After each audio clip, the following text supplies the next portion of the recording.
السلام عليكم حبايبي الغاليين، يا رب تكونوا بخير وفي أحسن حال. كل سنة وانتم طيبين، رمضان على الأبواب. وزي ما انتم عارفين إن دايما السحور محتاج زبادي ومحتاج فول.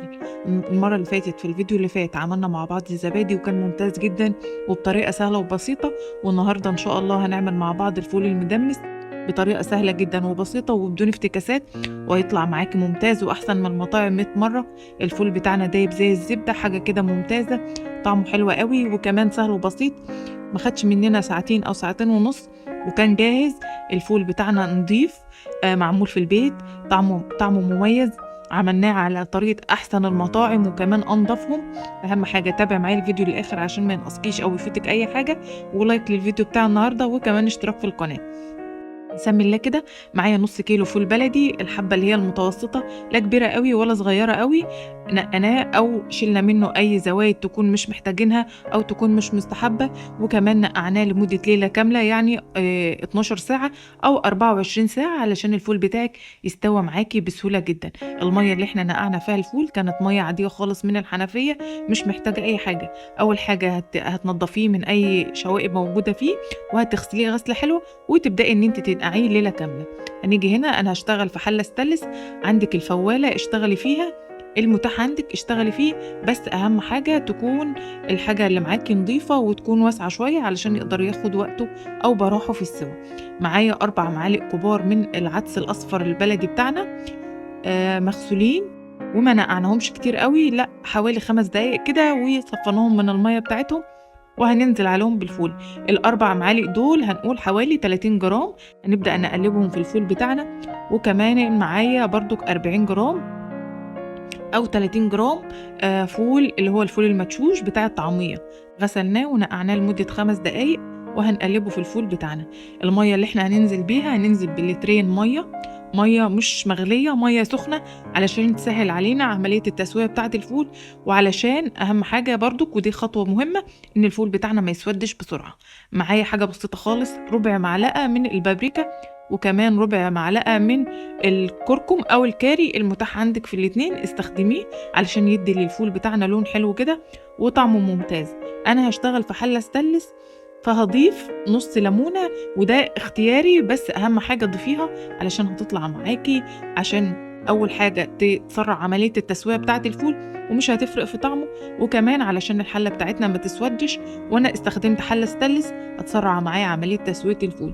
لو انت هتستخدمي فوالة أو حلة ألمونيوم، شوية الفول هياخد منك توقيت أو وقت، وكمان هتلاحظي ان الحلة اسودت معاكي. الفول بتاعنا بعد 2.5 ساعة كان دايب زي الزبدة. اللهم بارك، حاجة كده ممتازة، وكمان طعمه مميز جدا وبدون افتكاسات وبدون اي حاجة انت محتاجة تحطيها عليه. هنبدأ ان احنا نشيل الليمونة اللي احنا حطيناها الزيادة، ودي علشان قلتلك ان هي ما تخليش الحلة الاستانلس بتاعت تسود من الفول، وكمان تسرع عملية تسويته مع المية اللي مش سخنة قوي.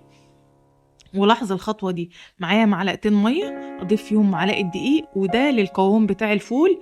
ولاحظي ان انا هحط حاجة بسيطة خالص من الزعفران علشان برضك يدي لون حلو للفول بتاعنا، ودي اختيارية بالنسبة ليكي انه انت تحط زعفران. حابة تحطيه حطيه، مش حابة تحطيه ممكن تستغنى عنه، وانا ما كترتش ولا حاجة، بس بيدي للفول بتاعنا لون حلو وكمان طعمه مميز وهيفرق معاكي. وجربي الحركة دي او التركية دي، هيطلع معاكي الفول اللهم بارك. لو انت وصلت معايا لحد هنا في الفيديو، ما تنسيش تعملي لايك واشتراك في القناة، واهم حاجة اضغطي على زر الاشتراك.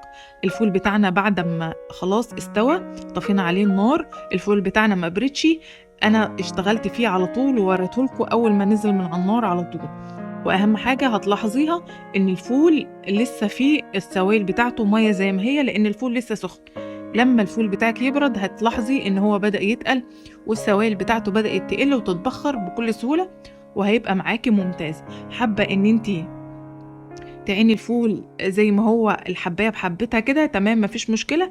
حابه ان انت تضربيه في الخلاط او تضربيه في الكبه او بالهاند بلندر، اللي يريحك اعمليه واشتغلي فيه.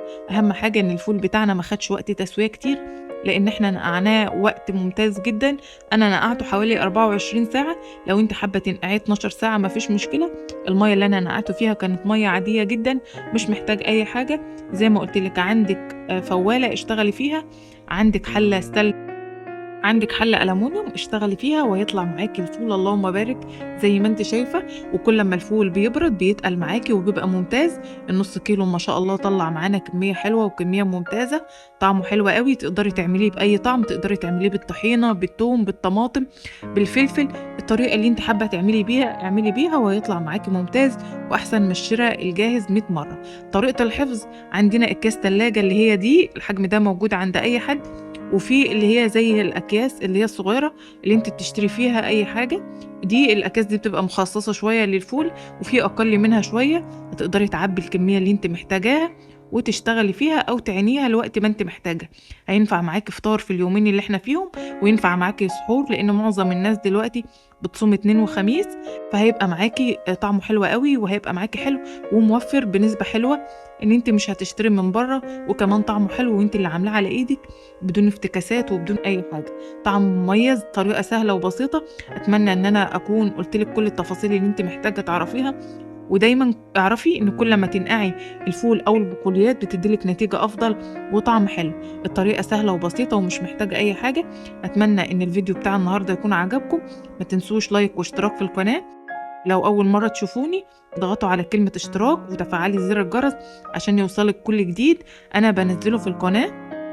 الفول أنا عبيته زي ما انتوا شايفين، مش هفرمه ومش هطحنه في المطحنة أو في الكبة بتاعتي علشان أنا محتاجاه كده.